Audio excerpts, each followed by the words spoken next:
And what caused the spring to stretch? The weight. You have to be careful using weight and mass.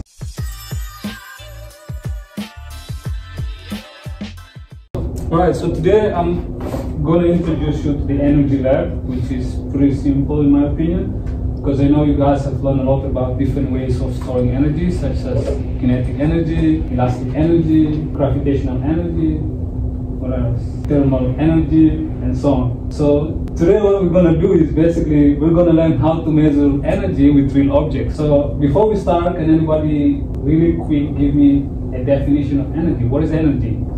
A change in motion. Change in motion? What do you mean by change in motion?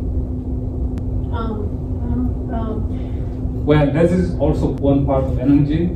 You guys wrote the definition down in your notebook, right? Energy stored? Yeah, it's stored. The ability to cause change. Oh, so yeah, energy is the ability to cause change. You wrote that down in your notebook. I'm pretty sure you know that. So we know that energy is the ability to cause change, right? So now I have some spring here, and I want you guys to look at the spring for a moment and answer my question. So, does the spring hold more energy now than it was before? How come? So what happens if you add more masses to the spring? Would it be more energy or less energy? Justin? More energy. More energy. Do you guys agree with him? More energy, right? So, I want you to look at this spring. Like if I put the mass on the spring, and I want you guys to look at the spring. So if I put the mass on the spring, what happened to the spring? The spring is stretching, right? The reason why there is energy in the spring, because if I remove the mass, what happened to the spring? Go back, right? But notice that the way the spring go back or snap back depends on the mass we put on. If we put the small amount of mass in the spring and remove it, the spring is gonna snap back less harder. But if we put the large amount of mass in the spring and then remove it, the spring will snap back harder, right? Yeah. So we can say that somehow the spring stores more energy if we put more masses on the spring, right? Now, since we cannot measure the energy in the spring directly, so we need to figure out another thing. So what could we measure in order to figure out how much energy in the spring? What else could we measure since we cannot directly measure energy in the spring? Well, I'm going to show you. So we have a mass in the spring. If I put the mass in the spring, what happens to the spring now? Stretches. Stretching. The spring is stretching right now. So what can we measure about the spring? What? The length. The length. We can measure the length. And what caused the spring to stretch? The weight. The weight. You have to be careful using weight and mass. Right?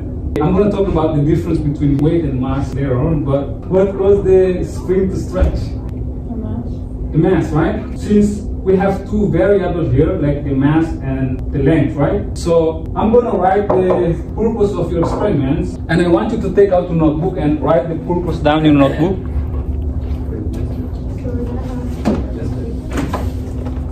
Okay, please write this purpose down in your notebook.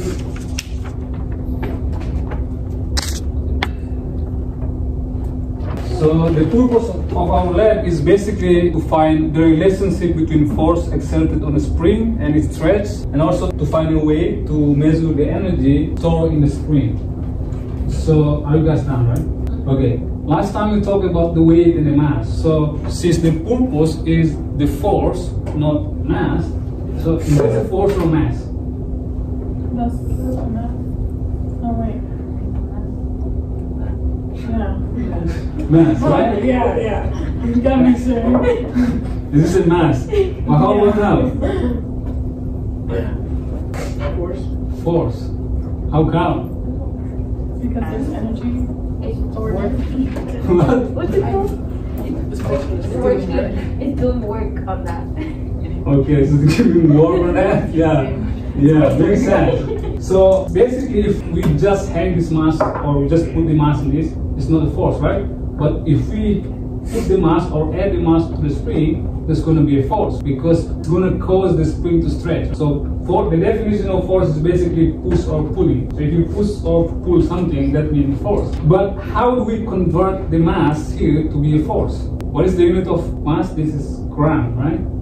But how do we convert this cramp to a force if we hang this to the spring? How do we convert the mass into a force?